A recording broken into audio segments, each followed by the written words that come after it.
to Dimmed In Podcast, the podcast that explores real stories about what it means to be an African abroad. From navigating identity challenges to stereotypes, we dive deep into the misconceptions, assumptions, and daily frustrations that Africans face in the diaspora, in schools, at home, at work, and within the community. Whether you were born or reside outside the continent, or just curious about the complex layers of the African diaspora, this is your space to hear the truth. Unapologetic, unfiltered, and sometimes even a little uncomfortable. Enjoy the rest of the episode with your favorite host, Becca the Sierra Canadian. Hello and welcome to another episode of the Dimmed Podcast. I am your favorite host, Becca, aka the Sierra Canadian, and today I have with me a beautiful young lady who goes by Sarah Leonce-Gittens. And she and I are going to talk about a topic that can be both heavy but absolutely necessary to talk about in the Black community. So true. I will pass it over to her to tell us a little bit more about her, and then we'll go from there. So, over to you. Okay.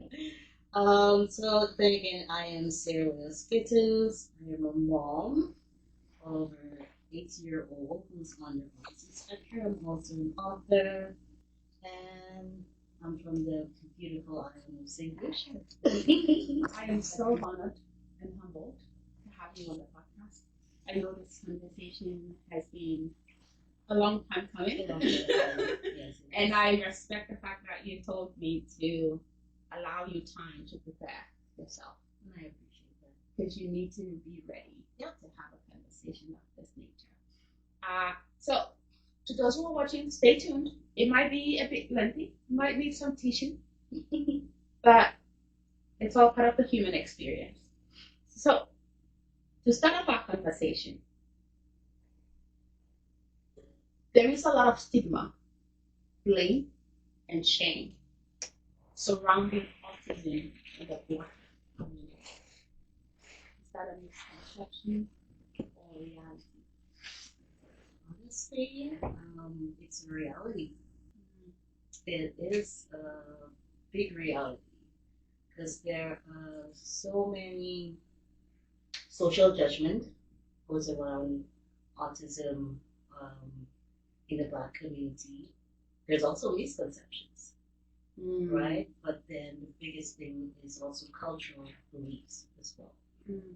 So raising up based on where you come from, country, cultural beliefs, you might think it's curse or punishment. Then they have the social judgments as well, where people are afraid, the shame, the stigma behind, what people will think, what society will think of you as a parent or a single parent with a child on the spectrum. And a lot of the misconceptions, a lot of people or Black community believe that it's a white condition. It's not a Black people problem. Or it's a more male white condition, right? So yeah, it's deeply rooted in a lot of things and a lot of what we struggle with. So the shame, the guilt, that's all reality. It is. And people believe about what it is or what it's not. Yeah. That's where most of the misconception then can come in. Yeah. Hey, being a Black mom yourself from the Caribbean, or St. Lucia, and your son is beautiful, okay? I get to a point when a young man is too handsome to be called handsome. I just call them beautiful. Yeah. He's such an amazing, joyful, humble young man. I love him.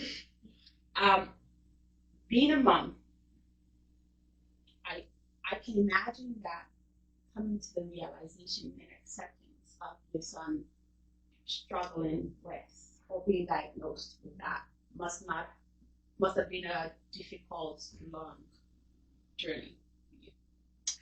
It's a long journey. Okay. Difficult.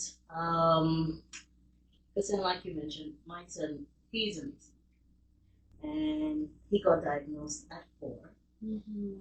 And even growing up in the Caribbean, like at a younger age, you don't see too much of children being on the spectrum.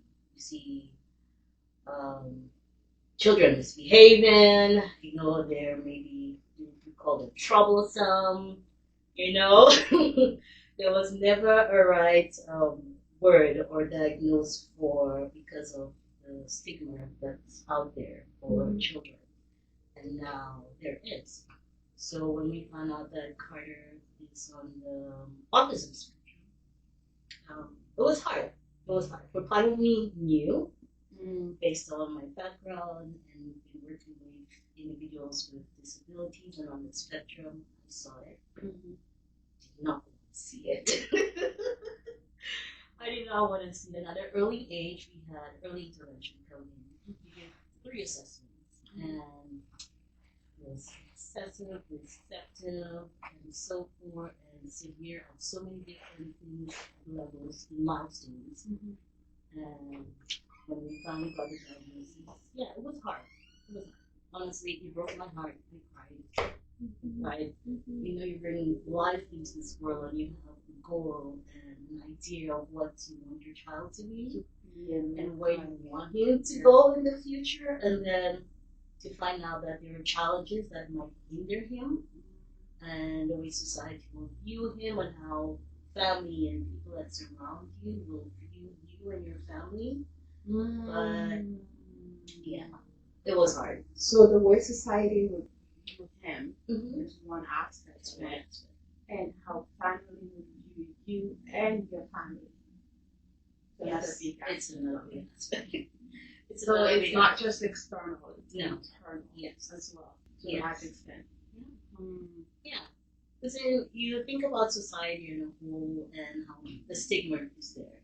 Even though it's more common now with autism being in the media and a lot more people are getting diagnosed because it's not that big stigma anymore, but there are still people with stigma in their mind that when you view people on the spectrum, their behaviors, they maybe have terrible behaviors. Maybe need to be in a home setting or a program setting, but they don't get to see the beautiful human beings that we create, And there's lots to do. There's lots of different things you could do to help families, and there's lots of information out there to help families navigate all those challenges, especially in society. Absolutely. If you see me shaking, that's because it's really cold in here. Our studio is super cold. But it will not stop us from bringing you these amazing conversations because, hey, rain come rain, come shine. Yes. What they say, we will fight through it all. We'll navigate it through this cold. Thank you very much. I think something you said about sometimes they have terrible behaviors. I remember working with children and youth with disabilities, and one important piece of information that I learned from that job experience was that what we call behavior is actually a form of communication, especially for individuals that are nonverbal. They don't have the language and the words that we have to express themselves, due to which they express themselves the way they know how, and because we don't understand what it is they're expressing, we get frustrated and use our own language to call it behavioral problems. I know. Terrible behaviors. I honestly don't like the word. Mm. I don't like the word. Because we all have behaviors. Oh, tell me about it. Why does it have to look or be worse in a child who's on the spectrum or a child who has any developmental delay or disability?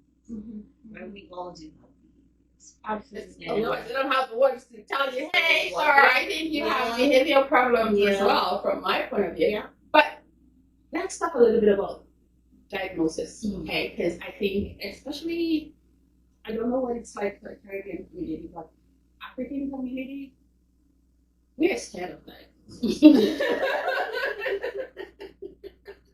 But there's something about that label that just drives the African man as far away from the from the psychiatrist as possible, right? Oh, God. And then we are left with parents and children in a country full of resources, with children that are not diagnosed, struggling with conditions that they could access so many resources and support for, but end up not accessing them because these resources and supports that are available have a criteria that you have to meet to access it. So for you as a mom, what was that experience like for you getting the diagnosis? So getting the diagnosis, since I was already, I know what it looks like, basically. So I had an intervention coming, and then I got the diagnosis. I'm like, what's next? What can we do to help and support our son? And then we got a social worker, and then we got different agencies that we could reach out to. But before that, Carter was already seeing a speech and language pathologist because you want your child to be verbal. So you're looking for language. You want that communication, and it's not just the communication. He also has sensory issues. He had issues with eating. So there was so much. So could not eat just anything. Very picky. Maybe about 5 or 3 things that he would be doing. And then you see those struggles, and then you put the diagnosis. You're like, what can I do? Who could I talk to? But I aid all parents to look and search, getting help, resources. Don't be afraid to reach out and speak to someone. Ask for help. See what else is out there. Advocate is a big thing. Just advocate for your child because we bring them into this world not for ourselves, but later on for society. And then it's a part of society. So don't be afraid to learn these techniques when you get diagnosis. Speak to people. To get a diagnosis took 1.5 years to just get a diagnosis. That must have been a good training. Yes. Were there any like structural barriers that you experienced? No. Okay. No, it was a smooth process. It was a smooth process. It's just the wait list is just really long. And then, like I said, we had a speech and language pathologist in the meantime before the diagnosis comes. So we already had that moving forward. Yes. Yes. And that cost. And that was out of pocket That prior was to the out of diagnosis. Yes. Okay. After the diagnosis, were there any financial resources available to balance that? The HCD Okay. is an organization that helps families with disabilities in Edmonton. And basically, if you do have a program that is able to support your child, like functional therapy, which Carter is with right now. Okay. There is case. So there's lots of services out there. So you basically just Google them, and there's lots of services out there. And then if you do have an organization that you feel comfortable with to support your child through that, then you reach out to FSCD. The process is also long, so if you do have an organization, they can advocate on your behalf, which makes the process a little bit faster and smoother. And then FSCD provides the funding. But to you personally, you don't get the monies in your hands, but then those fund the organizations to provide services to your child. So they would come to your house or to school, or you could go to them. Do you have whichever is a walker comfortable. that comes to the house or school? Yeah, we have an SOP, Okay. speech and language pathologist. Okay. Okay. We have an OT and a behavioral consultant. And OT, occupational Occupational therapist, therapist. and our consultant, you said? Behavioral consultant. Behavioral consultant. Yes. And can you break down what they do? Okay. So with FFCD, I'm just going to go through FFCD quickly because a lot of parents don't know this. They have two. They have the specialized program and the development program. Okay. So if you believe your child needs a lot more services, push for that specialized program. They will bring out the development program, which is only for speech. But if you see that they're struggling in different ways like eating or behaviors, push for that specialized program.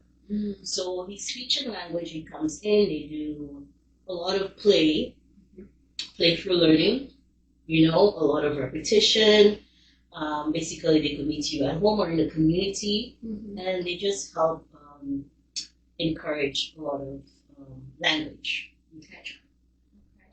OT, occupational therapist, depends on if the child has any mobility issues. For my son, he doesn't, but it has to do a lot with eating. So they'll figure out techniques and ways to encourage your child to eat, maybe food play, smell, get used to different textures, do a lot of maybe baking or blending smoothies, whatever, just to get them involved in food play. And the behavioral consultant comes in with my OT, just in case if Carter decides that he's going to have a meltdown or to frustrated, he's there to basically get him back to regulation. So just to regulate him and also give us, different techniques in order to help him stay regulated. Right. Right. It's hard when your child have a meltdown and screaming because he wants something, and to have someone that's a stranger be like, nope, it's not him. You're like, who are you? Who are you? Or try to, if he's lashing out, be like, nope, you can't have this right now, and make sure that he doesn't touch or hit or react to certain things just to get him back to regulation. It's hard to see that, but it's working. That was my next question. Like, do you see a difference? I see a big difference. Okay. Carter, not only with just the OT, but a lot of parents, as you see in social media, autism is so broad and common now. Absolutely. You have lots of information on Instagram, WhatsApp, Facebook, on certain things that they could do, certain vitamins they could take, which we're trying every single thing. So we have a naturopath in Calgary. So the combination with the OT and the naturopath, which provided different vitamins for Carter to take, we've seen a big change in his eating. For a child that used to only eat crackers, chips, water, fruit pouches, the unhealthy stuff, and every day. And as a mom, you're like, oh no, No, I want you to eat, but Yes. this is not healthy. And you wonder how am I supposed to get vitamins in you? And you have to be so creative. Proteins, To now having chicken and fries and Wow. maybe the cheese off the pizza, the burger bun of the burger. And maybe pick on the bagel, but he's eating. and that must bring you so much joy. And not just eating, but try different things. So then there's no, okay, I'm just gonna have fried chicken. Oh, it's having baked chicken, stewed chicken, barbecue. Okay, Carter, go Carter. So it's beautiful to see that. And then, like I said, if you do have someone you could lean on, like a naturopath, where they could basically, the naturopath in Calgary, we got her through someone we use in the States who has their own program. It's a spiritual-based program how to educate kids on the spectrum at home so they're not stressed being in a school setting. It's a bit pricey, but then she was able to do a medical mapping with us. So we get to just write down certain things about what he does every day to see the progress.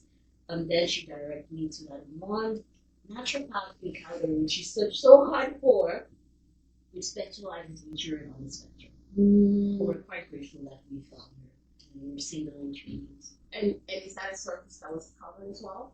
No, Especially that's out of pocket. that's out of pocket. Okay, you gotta have some money. For Yeah, that. it's not covered on the algorithm health either. It's out of pocket.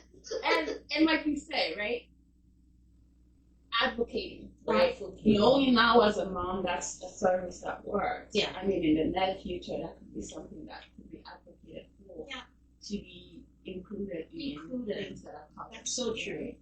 That's so true because we did a first test and it cost us almost $700 just to do that one test to see what is lacking, what's in his system, what vitamins could be given to him so we could start the process. We're so blessed to have you, God. But, thank you. Yes.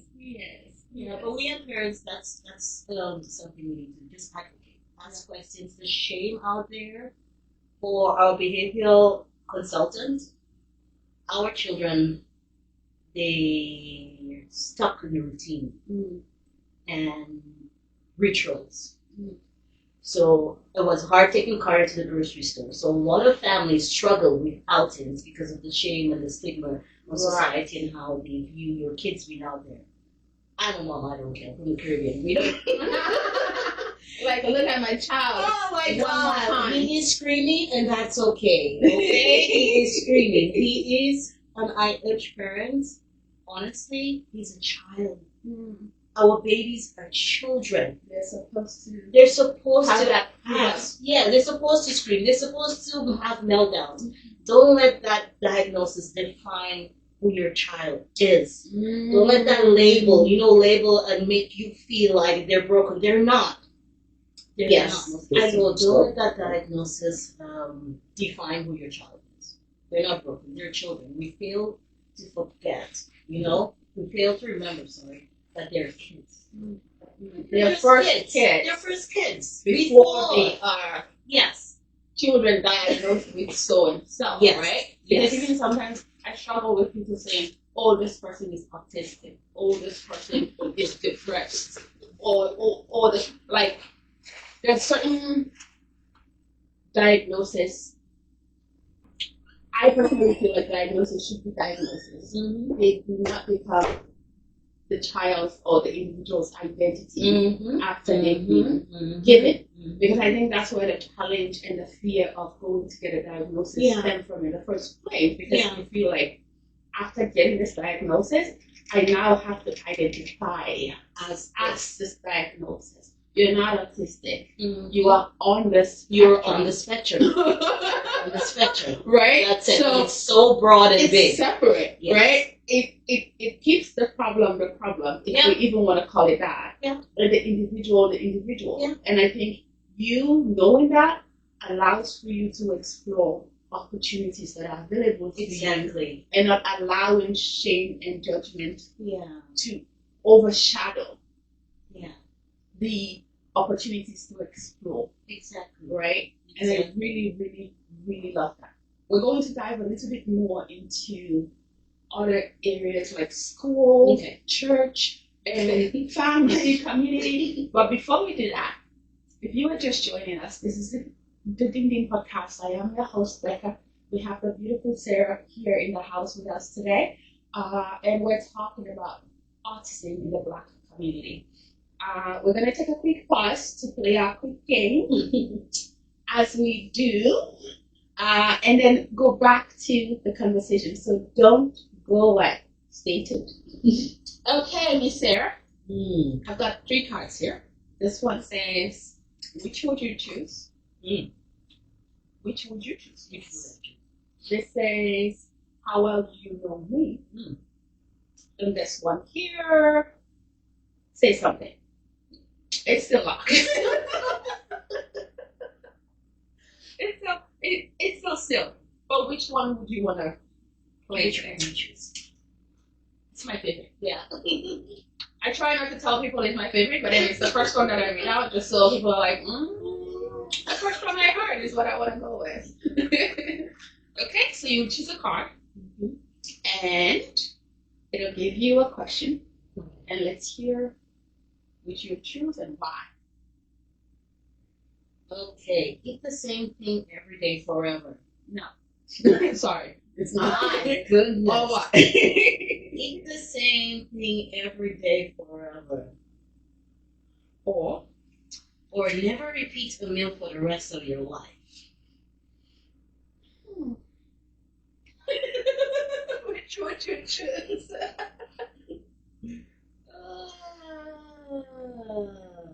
Eat the same thing every day forever. I'm not really big on. I'm very picky. I can't eat one thing, but sometimes you cook. And it's in the fridge for like 2 days. and you're done with it. And I'm done with it. Yeah. But if you have to also not repeat any food, it's only a matter of time before you start eating what you don't want to eat. Okay. Does that include snacks? Eat the same thing every day.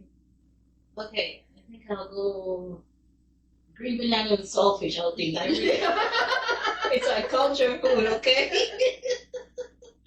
Beautiful. Every day, forever, yes. Oh no, I'm already. Oh no, I'm not doing. Can I not choose? Because I don't know if I You do don't know? any of this. No, I am not doing any.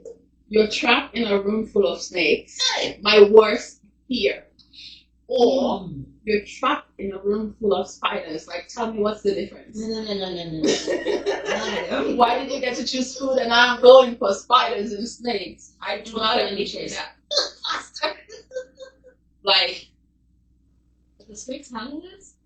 I think just because I feel like snakes, I have the worst fear for snakes. And spiders, I feel like can be small, so I probably feel. It's a big spider. Well, technically they did not define. Okay, what was height? The snake. But so first of all, my choice is none. Yeah. But if I really have to choose, then I probably would just choose spiders. Lord, I'm not choosing this, okay? First of all, the choice is none. Beautiful. Well, thank you for staying with us through that. Which would you choose? Let us know in the comment section. Yeah. Okay, so now back to our conversation. I've heard a lot of, not complaints, but a lot of parents have expressed how challenging it is for their children who are on the spectrum at school. Engaging with their peers, sometimes even teachers get a bit frustrated and they label a certain way and they're called out frequently. What's that been like? Is Carter in school yet? He is. Beautiful. He is. He's actually in grade 3, but he's in interaction program at his school. Okay. Which I find it's amazing. Okay. What's the interaction? So interaction program is for children that has on the autism spectrum or any developmental delay. Mm-hmm. So you have a teacher and a few EAs in your classroom. And there's actually in his school there's 2 classrooms. Mm-hmm. So the younger kids and the kids based on I guess grade. Okay. So he's in grade 3 and it's been from the beginning. It has been really good, honestly. Yeah. I've had a good experience with the teachers. Like I said, I do advocate for my son. If I see that there's things that needs to be changed, or I always provide them with the growth I see during the breaks and stuff like that, and where he's at, so they could work with him and meet him there. Mm-hmm. He has had meltdowns before, it's because it's so hard to interact with peers, and social interaction is a big thing that they struggle with, just communicating if they're nonverbal or they don't have all that language to use. Mm-hmm. So you get to, bump heads with maybe a nonverbal child, or if a child that has more higher challenges or behaviors than your child, right? Mm-hmm. But honestly, I think it comes down to the school and whether or not they have those programs geared for children on the spectrum, instead of having them in a classroom setting, integrated classroom setting, with children. neurotypical kids, Mm-hmm. right? Then that becomes a challenge, especially now with how limited it is to have support staff Mm-hmm. in class. With Those are all- the E's, right? Yes. Like the educational Yes, assistance. yes. With all that's going on, so if you want your child to be in an integrated program, then if there's one or two parents that want their child to be in an integrated program, it becomes a little bit more challenging, especially with the challenges and the meltdown. Then they will of course cause a little disruption to the classroom. Mm-hmm. But I have found, based on the school, just have to keep searching, and we have those programs in both the public and the Catholic schools. It's just to find the right setting for your child. I know we want them to get to every milestone and be like neurotypical kids, but honestly, it's hard. Mm-hmm. It's hard because I would want my 8-year-old to be at an 8-year-old level when it comes to education wise and touching those milestones. But those are hard to see right now. Mm-hmm. So honestly, it's my personal opinion. I believe that we should put them in a setting where they will be able to develop their milestones slowly but surely. Because honestly, I believe our kids are here by purpose, for purpose. And we have to help them get to their Say that again. Our kids are here by purpose, on purpose. on purpose, for purpose. Yeah, on purpose. Oh, so they're here on purpose, Yes. and we don't know what the purpose is. Mm-hmm. So I really like that because I think that also would guide you as a parent not to push your own expectations Yes. on this child Yes. too much because you respect the fact that this child is beautiful and like wonderful and Beautiful. Beautiful. Yes. beautifully made, and you respect that Yeah. and be able to work with that. Yeah. Beautiful. We'll go to the next one. Thank you. Thank you for sharing that with me, and I'm glad that the experience has been a bit more enjoyable for you at school, or at least not as challenging. Not as challenging.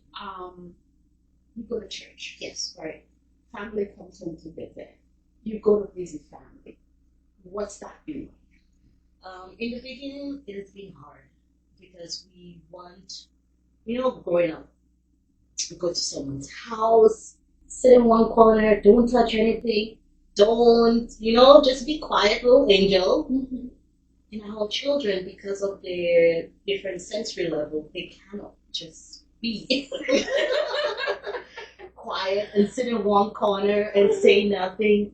You have the ones that are so high functioning that they're bouncing off chairs and walls and playing in light switch and maybe gonna open your faucet up and down, which reminds me of So it's hard when you're visiting family or friends, even though they know the diagnosis that was given to your child. Still, it's their water, their house, their light switch that they might break. Their couch, expensive couch. So it becomes uncomfortable. So that I honestly urge families to honestly do have a conversation with your family and your friends, and at least provide them with the information that these are his rituals. He can't stop moving.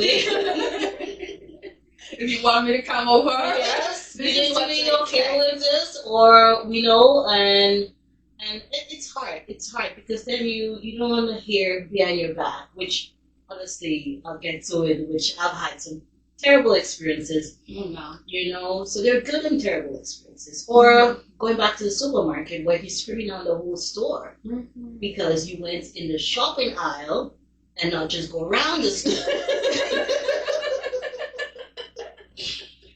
So, even honestly, if you do get the support that you need, then they will give you the techniques to work with your kids. Now I could basically go through that by building rapport with my child and letting him know we're going to come right back into that real life. that comes back to that communication. Yes. So now you both are communicating. Yes. And you understand Yes, each other. we understand. I love that. Just letting them know we're gonna go back.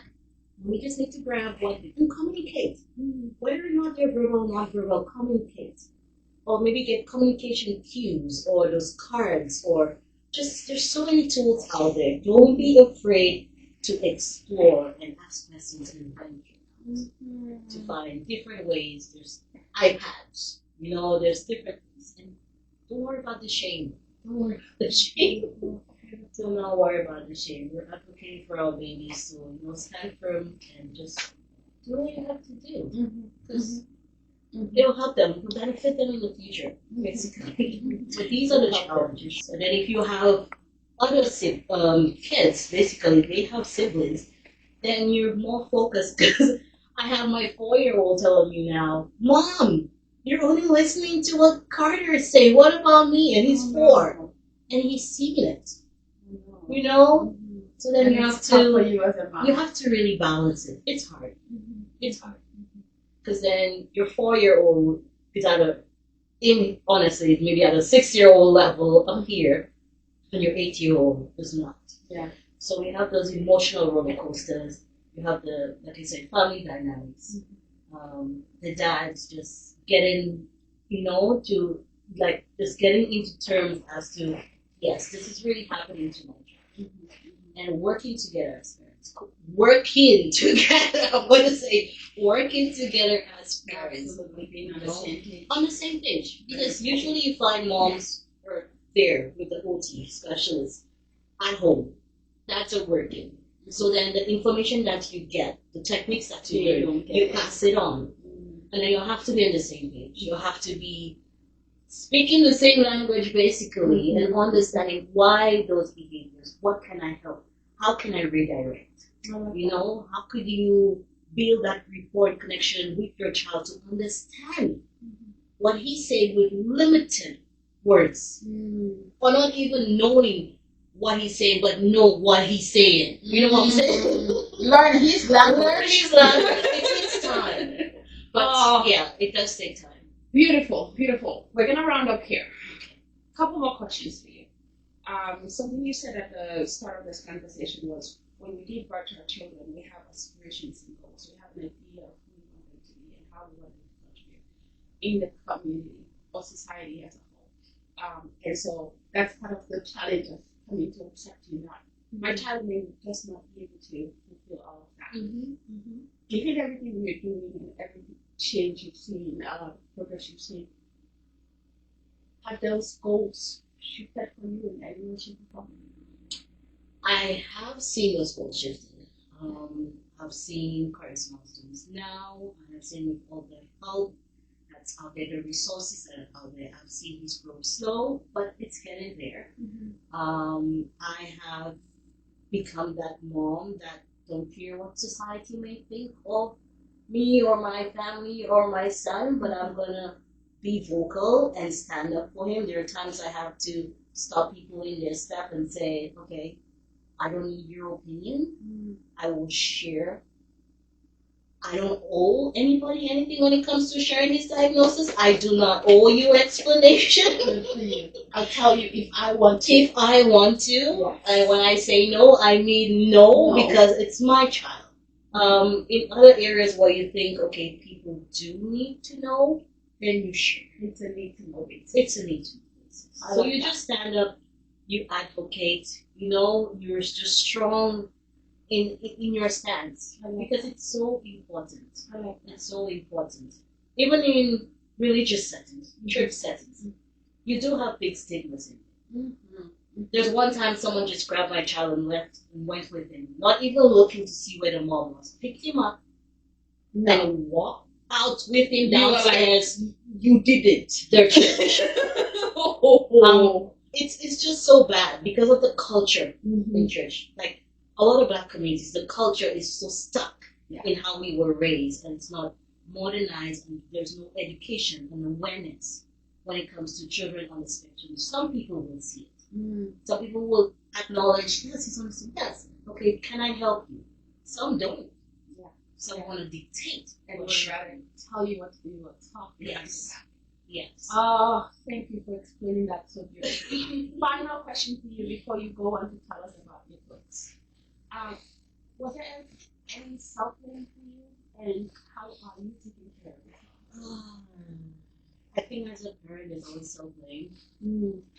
You wonder what you did, if you did something wrong, if you neglected them, if you cried too much, because you're so stressed after giving birth. Sometimes your parents will tell you, let him cry a bit, and then you're like, okay, no, they're too overwhelmed when crying. There are certain cultures where people come to visit, they will put the children upside down, stretch them. You're like, okay, did we do something wrong? But there is always self-blame, and my husband and I, we have conversations about that, and it's like, you can't blame yourself. Mm-hmm. Like, our son will get to his milestones when he's ready, but he won't get there. Mm-hmm. And it's hard. So a lot of self-care is important. You speak to a good friend. You vocalize how you feel. You speak to your better half. You reach out to resources, counselors. I know Black people, we don't like going to therapists or counselors, but please, do what you have to do to manage that stress. Go for a walk. Use the resources because there's respite. If you need someone to come into your house for 2 hours, use these resources. You could take a nap. So you could take a nap. You could go shopping by yourself and enjoy just 2-3 hours. And all that is covered. If you get a diagnosis, right? If you get whether or not you get a diagnosis, as Okay. long as someone could advocate and say, okay, yes, this child They is can on the benefit spectrum. from it. Okay. They can benefit from it. And I think you get reimbursed. You pay and You get get reimbursed. reimbursed. But yeah, it's a struggle. Wonderful. But we're all in it together. So reach out to someone. Don't be shy. Join groups. Mm-hmm. Just let someone know what you're going through. It's okay. It's okay. Beautiful. I know I said that was the final question, but just quick answer. Did this affect your faith in God? No, never. Beautiful. Never. It has not. I pray every day for my son. I pray that God covers him. I pray for what I want him to be. I recite affirmations for him, whether he understands it or not. Just so that he knows that he's strong, he will overcome. And prayer has never ceased in my house. Even though I'm like, God, is this your will? Because then we struggle. Is this your will? Why does this happen to my beautiful boy? But then, no, prayer has gotten me a long way, and I pray for what I want. Wonderful. Wonderful. I have nothing to add or remove or what from that. So, quickly, so we are going to dive into talking about your books because she here is an author as well, and she wrote all of these books. Yes. Can you tell us a little bit about your books Okay, and so- how can people purchase them? They're all on Amazon. So this first one was inspired by myself. I wanted something that was less words, a lot of repetition, learning, something that's adventurous, imaginative, to help with language, And this one basically is just a coloring book where the dandelions go. Oh, okay. It's like it's a mini adventurous. This is the coloring book for it as well. And then my second book, I wrote this when Carter was the only one in our lives until Kaden came. So now we have 2 characters. Bunny Bunny Yes. and Mickey. Summer adventures. So it has a lot more learning, a lot more catchy words, a lot more exploration and songs and everything in there to keep your child just love reading and keep going back to reading, basically. Beautiful, beautiful. And I wanted to show this book because this book has brought me a long way. It's called Modern Words. So for parents that are struggling to build connections with their kids, it's basically for parents' guide to build interaction and language skills for children with under autism disorder or social communication. Yeah. So it'll help you to be a little more patient, to understand what they're saying, and to speak to them the way you want them to speak to you, because there's a lot of repetition when it comes to It's called echoing. So when you say something to your kids, sometimes they repeat it. So this will help you speak to them the way that they would speak to you, so they could understand what you're trying to say. Wow. Beautiful. And where can people get your book? You say On Amazon, and this book is also on Amazon. It's more than words. Okay. So just type. You can send me the link, and I'll put I it in can the send you the description. link. So you can type my name in, and the books will pop up anywhere in Google. So if people want to buy it, they know where to find it. Yes. Wonderful. Well, my dear sister and friend, we have waited for a while. A long this time. conversation, and I'm I glad we know. waited because I this know. was rich and beautiful. I love your strength. And Thank you. I admire that strength that you have, and just how much you love being a mom, and Yes. how much you advocate for your children, how much you love them despite their differences and similarities, and how much you're willing to give them. And you take care of yourself, right? Yes. And I love that about you. Thank you so much.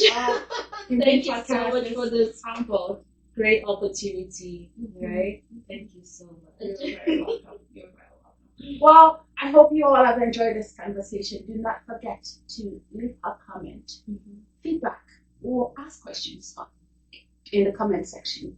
And don't forget to like, share, and subscribe. We need to get this message across so that people can actually make use of the resources that are available. Until we see you for our next episode, I remain your host, Becca, aka the Serenadian, and Sabe.